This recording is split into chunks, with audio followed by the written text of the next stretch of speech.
और ठाकुर जी के सामने बड़े बड़े कढ़ाई रखी।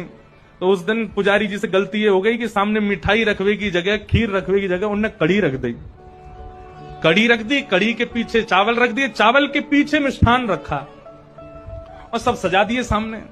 और सजा करके रसोई घर की किवाड़ लगा के 45 मिनट का भोग लगता है, 45 मिनट के लिए पुजारी जी चले गए। 45 मिनट बाद जैसे ही पुजारी जी भीतर आए तो क्या देखा, सिंहासन पर ठाकुर जी है ही नहीं।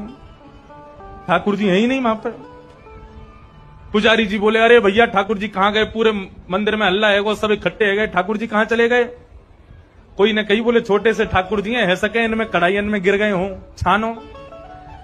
तो सिंहासन के आगे वाली जो कड़ी की कढ़ाई ही कही जैसे ही छानी, तो जैसी छानी तो वहां में ठाकुर जी निकल आए। अब तो महाराज पुजारी जी बड़े जोर से हंसे, बोले अरे लाल जी को कड़ी इतनी भा गई, इतनी बढ़िया लगी कड़ी की वहां में कूदे ही गए।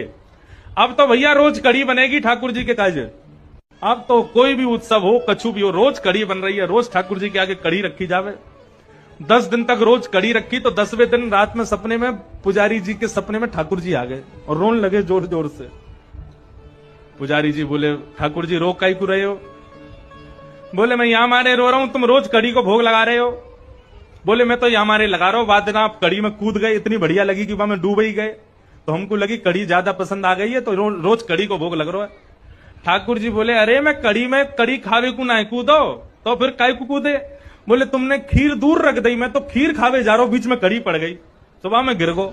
अब तुमको लगी कि मुझको कड़ी पसंद है तो रोज कड़ी को भोग लगा रहे हो। भैया मैं तो खीर खावे जा रहा हूं। फिर पुजारी जी ने क्षमा मांगी, अरे हमसे अपराध है गयो। तब से फिर ठाकुर जी को मिठाई आगे रखी जाए, वहां के पीछे नमकीन सामग्री रखी जाए।